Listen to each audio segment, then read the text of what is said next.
Bonjour, merci beaucoup. Je suis ravie d'être parmi vous aujourd'hui.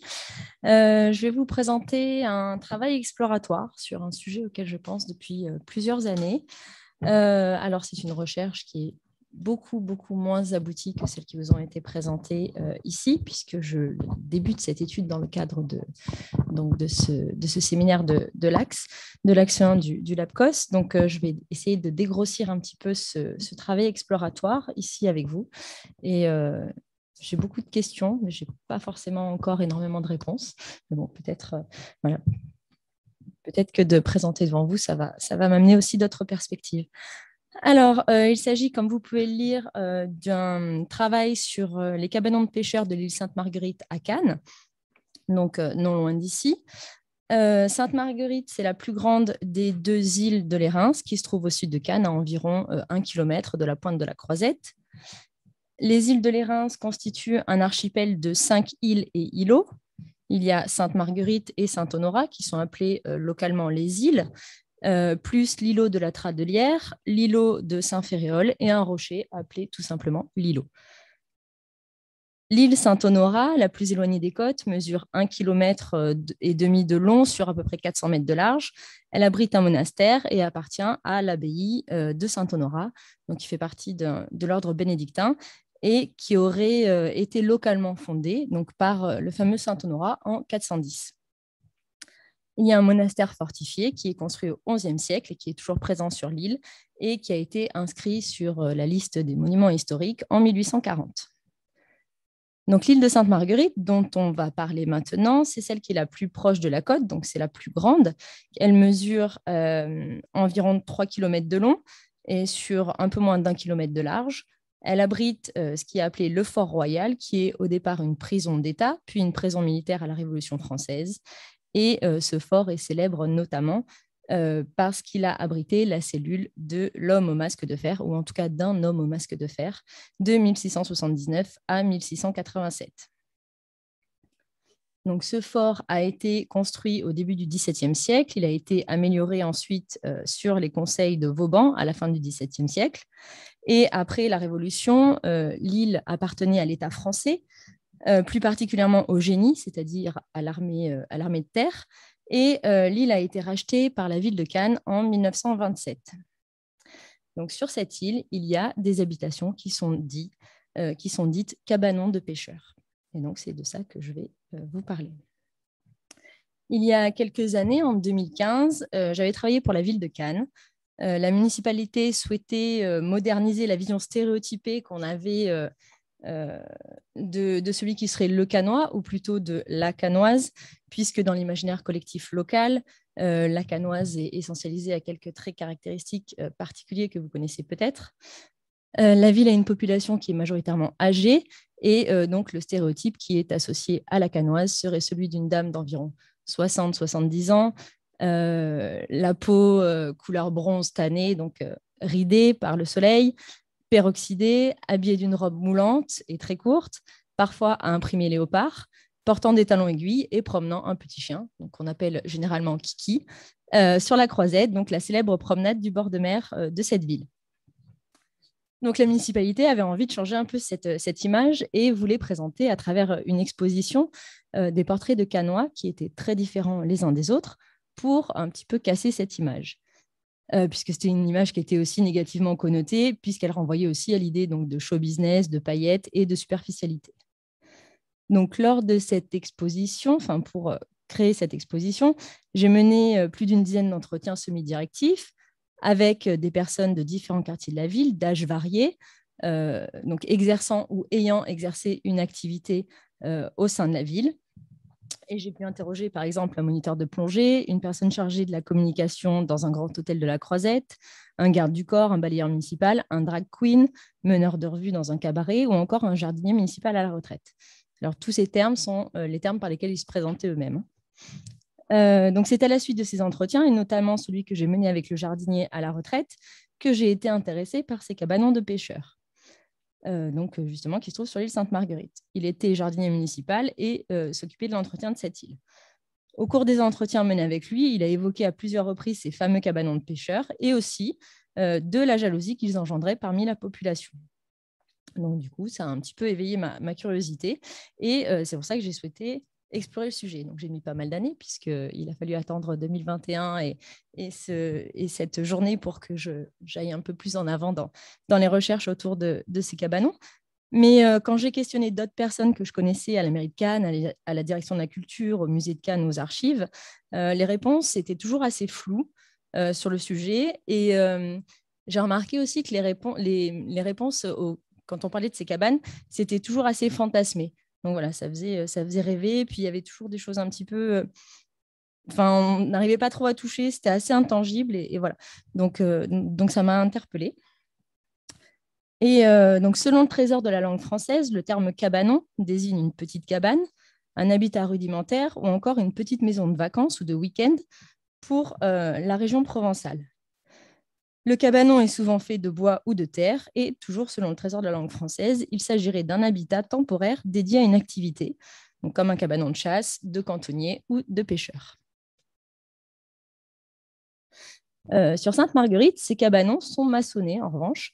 Ils sont construits en pierre et ils ont l'allure de petites maisons, formant ainsi un village près du débarcadère. D'ailleurs, pendant longtemps, quand on me parlait de ces cabanons, je demandais mais où est-ce qu'ils sont? Et on m'expliquait oui, ils sont sur l'île là quand tu arrives. Et je n'arrivais pas à les visualiser, je ne comprenais pas parce que j'avais moi-même mes stéréotypes en pensant qu'il s'agissait de petites cabanes en bois, etc. Et jusqu'à ce que je comprenne qu'il s'agissait donc de ce qu'on appelle communément le village, puisque c'était des habitats maçonnés. Donc ces cabanons mesurent entre 45 et 50 mètres carrés. Voilà, ils se trouvent là. Selon les emplacements, pour des terrains allant de 230 à 700 mètres carrés. Donc, comme je l'ai dit, il y a beaucoup de flou autour de ces constructions. Beaucoup de personnes ont des avis dessus. Certains y ont des souvenirs d'enfance, d'autres ont des amis qui en possèdent. En revanche, quand on essaye de faire parler les gens un peu plus en avant sur ces cabanons, on a très, très peu de réponses. Donc, j'ai d'ailleurs pas encore pu rencontrer de propriétaires de ces maisonnettes, puisque leurs noms sont jalousement gardés. On m'a proposé de m'en présenter, mais toujours avec des intermédiaires, donc jamais sans me donner directement ni leur nom ni leurs coordonnées. Donc voilà, il faut toujours passer par quelqu'un. Toutefois, ce qui est un petit peu paradoxal, c'est qu'il y a un article du Nice Matin du 26 juillet 2021 qui parle donc justement de ces cabanons et qui disait, je cite, « Au grand jamais, Mireille Ponce ne se vanterait d'occuper l'un des 21 cabanons de l'île Sainte-Marguerite face à la baie de Cannes, l'un de ceux qui font couler beaucoup d'encre. » Donc ça interpelle un peu parce qu'elle ne se vante pas, mais en même temps, elle est dans le Nice Matin et on donne son nom, etc. Donc, et puis, elle pose aussi en photo avec son mari sur la terrasse du cabanon. Donc, on sait qui est Mireille Ponce, etc. Donc voilà, il y a beaucoup d'incohérences autour de ces habitations. Et donc, du coup, j'ai été intéressée de savoir pourquoi il y avait ces incohérences et quels étaient finalement les enjeux autour de ces cabanons. Donc, pour essayer d'éclairer un peu le sujet, j'ai effectué des entretiens préliminaires. J'ai procédé à des recherches d'archives surtout et à quelques recherches bibliographiques, mais c'est vrai il y a très, très peu d'écrits sur le sujet. Juste pour détail, il faut noter aussi qu'il y a environ 5 ans, la municipalité souhaitait proposer un classement à l'UNESCO. Alors, ils ne savaient pas vraiment s'ils voulaient faire un classement patrimoine mondial ou un classement patrimoine culturel immatériel. Voilà, il y avait plutôt l'idée d'avoir le label UNESCO, mais on ne savait pas trop lequel. Et cette thématique des pêcheurs et de leur prud'homie, dont je parlerai un peu plus, et les cabanons de Sainte-Marguerite ont été proposés, mais finalement, cette thématique a été balayée assez rapidement sans en avoir donné le motif. Et peut-être, finalement, c'est justement à cause de tout ce qui se déroule lors de la location de ces cabanons et donc ce que je vais vous présenter. Donc, il y a 21 cabanons sur l'île, je vous l'ai dit. Et dès 1900, la municipalité possède des terrains à l'emplacement des cabanons actuels avant de racheter officiellement l'île quelques décennies plus tard. Jusque dans les années 30, il n'y a pas d'habitation et le tournant va s'effectuer dans les années 34 à 36, 1934 à 1936. En 1934, on a un terrain nu de 685 mètres carrés qui est loué pour 1 250 francs de l'époque. Donc, il y a un super logiciel de l'INSEE qui vous calcule l'inflation, etc. Donc, c'est l'équivalent de 907 € aujourd'hui pour un cabanon sur l'île de Lérins. Donc, le loyer à l'époque est dit assez dérisoire. Et malgré ça, dès les années 1960, la municipalité devient propriétaire d'un terrain avec habitation dont elle va augmenter les loyers en conséquence. Et on voit effectivement qu'en 1963, les loyers sont rehaussés et fixés à 2 anciens francs du mètre carré pour un terrain, pour le terrain nu, et 4 anciens francs du mètre carré pour une habitation.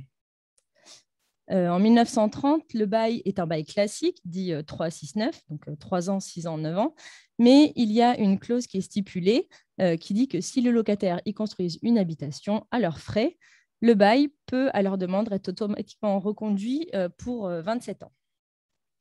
L'habitation doit être construite en pierre et en tuiles afin de respecter l'harmonie de l'île. En effet, l'île est classée site et monument naturel de caractère artistique, donc dès les années 30, et il faut une autorisation et une validation du projet par le ministère des Beaux-Arts, après avis de la commission départementale et supérieure, donc selon la loi du 2 mai 1930. Il faut donc donner les plans du futur cabanon à la municipalité au préalable avant de le construire. Et effectivement, Prosper Mérimée va séjourner longtemps à Cannes et il y vient pour la première fois en 1834. Et à cette date, Mérimée va étudier le monastère donc, qui est classé de l'île Saint-Honorat, qui est classé en 1840. Et il va aussi étudier le fort de l'île Sainte-Marguerite, qui va être classé en 1929. Et du coup, c'est la proximité du fort qui fait que les constructions sont réglementées, qu'il faut les faire en pierre et en tuiles. Et qui sont donc soumis à la législation des bâtiments de France. Les cabanons comprennent tous une cuisine, une salle à manger salon, souvent avec un balcon, une chambre et un cabinet de toilette. La plupart du temps, les cabanons ont été construits par des pêcheurs et dans ce cas, ils possèdent aussi 1 ou 2 caves afin de conserver le fruit de leur pêche. Donc, je vous l'ai dit, si les locataires construisent une habitation, le bail peut être renouvelé d'office, le temps d'amortir les coûts liés à la construction et à l'issue des 27 ans, la construction revient à la municipalité. Et une clause générale stipule que les habitations et leurs améliorations donc, reviendra à la ville sans qu'il y ait de compensation. Cette clause, je cite, tend à assurer aux locataires sans variation de conditions une jouissance assez longue du lot du terrain pour leur permettre d'amortir le capital affecté à la construction du dit immeuble. Et dans ces baux, il est aussi noté une interdiction d'établir un débit de boissons alcoolisées, de sous-louer ou de prêter le cabanon sans accord de la municipalité au préalable, de répandre les eaux usées à proximité d'un puits ou d'une voie publique. Et les locataires ont aussi obligation de tenir leur lot propre et de réparer les constructions si besoin. En 1943, les cabanons sont réquisitionnés par les autorités italiennes, notamment allemandes aussi, mais surtout italiennes. Et du coup, les locataires vont demander plus tard des dégrèvements de loyer à la municipalité, donc, qui est le propriétaire, et qui ont pour effet de reconduire les baux pour 2 ans supplémentaires et qui vont aussi suspendre le prix de la consommation d'eau durant cette période de l'occupation. Effectivement, l'eau potable est installée à partir de 1933 sur l'île et en 1948, tous les cabanons sont raccordés à l'eau potable et le tout à l'égout est installé, lui, durant les années 1960. À peu près à la même période que l'électricité. Et donc, en fait, à partir de 1946, on voit qu'il y a énormément de demandes de dégrèvement pour une exonération des loyers qui ont été, pour des loyers des cabanons, dont nombreux ont été détruits durant la guerre. Donc, on voit 12 demandes de reconstruction de cabanons suite à l'occupation italienne et aussi, surtout, suite au bombardement de l'île le 1er août 1944. Et dans ces demandes, les cabanons sont décrits comme des, je cite, bâtiments à usage de refuge de pêcheurs. Donc, à l'origine, les terrains ont été mis à disposition de pêcheurs professionnels qui jouent un rôle très important dans l'économie locale. Donc, pour rappel, en 1834, avant l'engouement, avant l'arrivée de Lord Brougham et l'engouement des hivernants anglais, Cannes était réduite à son port de pêche et ces pêcheurs se sont regroupés en prud'hommies. Ces prud'hommies de pêche en Provence remontent au Moyen-Âge et constituent à la fois une communauté professionnelle et une juridiction de pêcheurs. Si le sujet vous intéresse, je vous renvoie à l'article de Annie-Hélène Dufour dans la revue Terrain, donc le numéro 11 de 1988, sur les prud'hommies de pêcheurs de la ville de Hyères. La prud'homie des pêcheurs cannois est créée en 1791 et elle regroupe aujourd'hui encore une trentaine de pêcheurs, dont certains possèdent encore quelques cabanons sur cette île de Sainte-Marguerite. Ces pêcheurs ou leurs familles vendent encore aujourd'hui les produits de leur pêche au marché Fort-Ville, donc qui est le marché couvert de la ville de Cannes, une sorte de halle. Mais ils ont surtout des accords avec les restaurants de Palace, comme par exemple le Majestic, le Martinez ou le Carlton, à qui ils vendent l'essentiel de leur pêche. Donc, on nous dit que ce sont des cabanons de pêcheurs. Pourtant, Mireille Ponce, dont parlait Lenny ce matin, a hérité du cabanon de son grand-père, Michel Ponce, qui n'était pas pêcheur lui-même. Puisque du coup, en faisant une recherche d'archives, j'ai pu remonter sa généalogie. Et en fait, Michel Ponce a partagé une parcelle avec ses deux amis. Le terrain d'origine était de 700 mètres carrés, qui a été loué à Léon Rossi, qui lui était pêcheur, et a été officieusement divisé en 3 lots en 1934. Et la division a été régularisée en 1947, permettant ainsi à 2 autres locataires d'être reconnus par la municipalité et de posséder également des baux. Donc ça a été fait sur plusieurs parcelles. Donc tous les cabanons n'ont pas été forcément construits par des pêcheurs, puisqu'il y a eu un prêt, enfin en tout cas une division des terrains qui avaient été prêtés et loués à des pêcheurs. 2 ans après cette régularisation, en 1949, la veuve d'un pêcheur cède son bail à un autre pêcheur, puisqu'elle ne l'utilise plus depuis la mort de son mari en 1947. Et on voit aussi en 1960, lors du décès d'un des locataires, que son bail est légué à ses descendants, qui ne sont pas des pêcheurs, et dont l'un habite à Antibes et l'autre à Paris. Finalement, ce principe de transmission du bail est assez fréquent pour les cabanons, et certains baux sont donnés également à des amis de la famille, transformant ainsi, dès 1961, d'après les archives, ces cabanons de pêcheurs en résidences secondaires insulaires. À partir de 1953, les baux sont renouvelés assez régulièrement, tous les 3 ou 4 ans pour certains, et nécessitent le renouvellement annuel d'une convention passée avec la municipalité. Donc finalement, être pêcheur n'est pas une condition d'accessibilité à ces locations. Les cabanons libres sont mis à disposition d'anciennes familles cannoises. Plusieurs conseillers municipaux, d'ailleurs, de la fin du XXe siècle et du début du XXIe siècle, deviennent aussi des locataires de cabanons, ce qui a suscité beaucoup de jalousie, puisque normalement, à la mort d'un locataire, l'habitation est censée revenir à la municipalité, qu'il propose à quelqu'un d'autre, suivant une liste. Voilà, il faut s'inscrire sur une liste, et donc on compte le premier, on lui donne le premier cabanon, etc. Le deuxième, sur la liste, le deuxième cabanon, etc.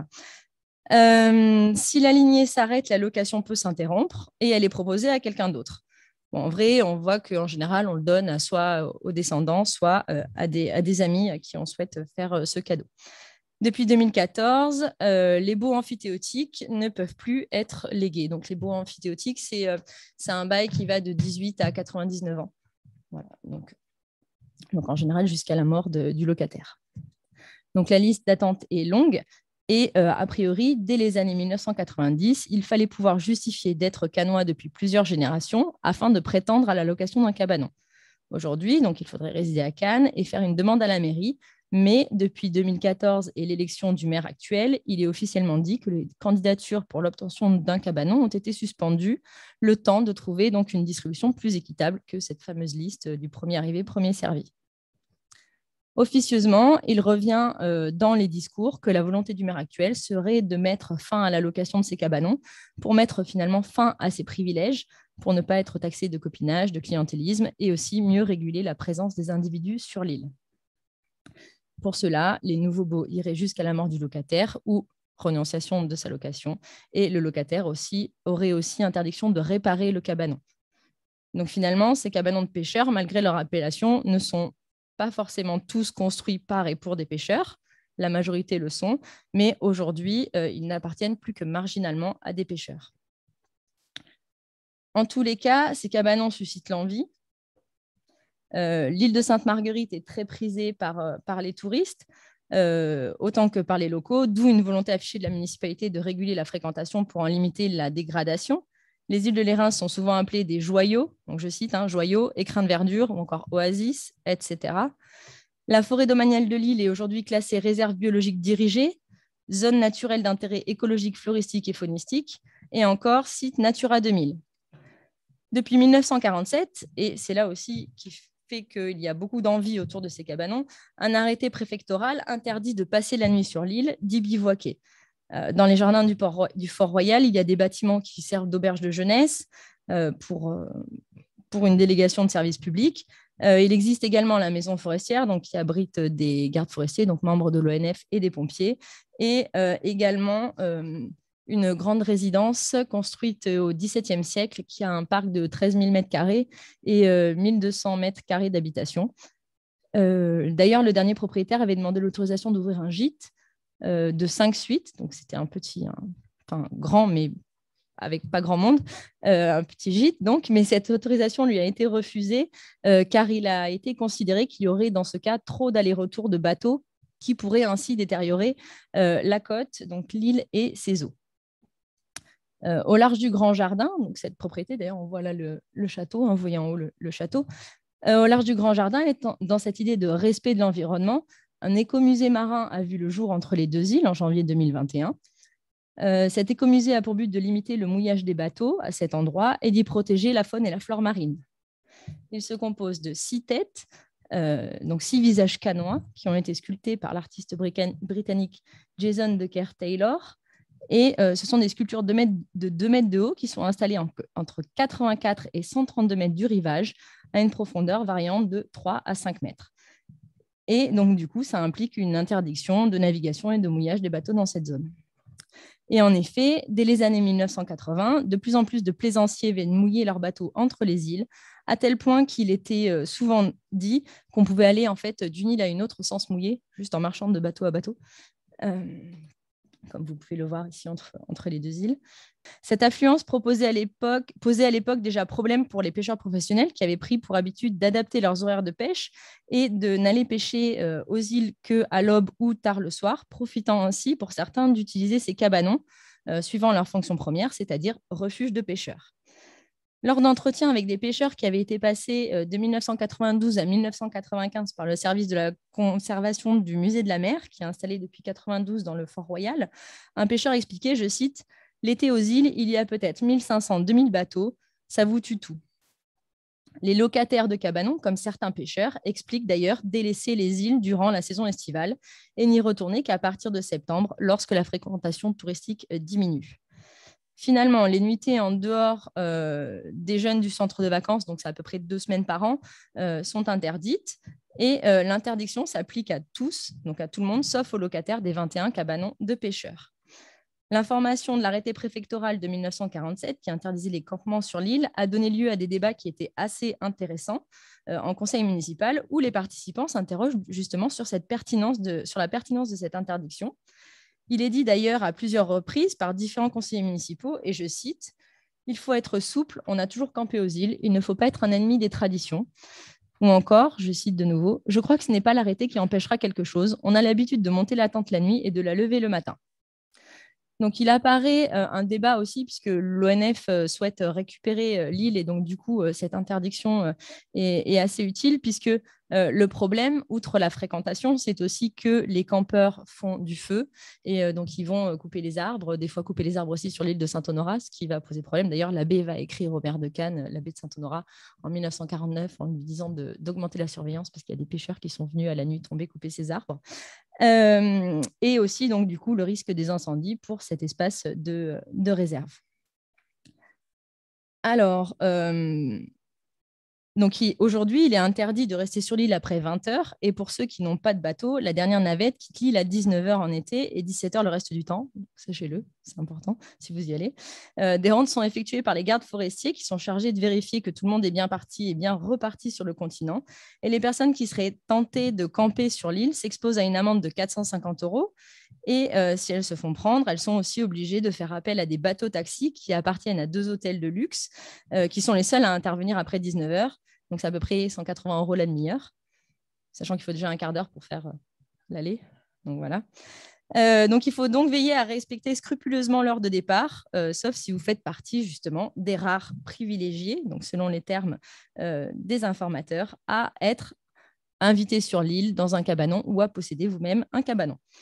C'est donc à la fois de pouvoir faire partie des rares individus à pouvoir aller sur l'île quand bon leur semble, et le fait que ces cabanons ne sont plus uniquement destinés aux pêcheurs qui va susciter les convoitises.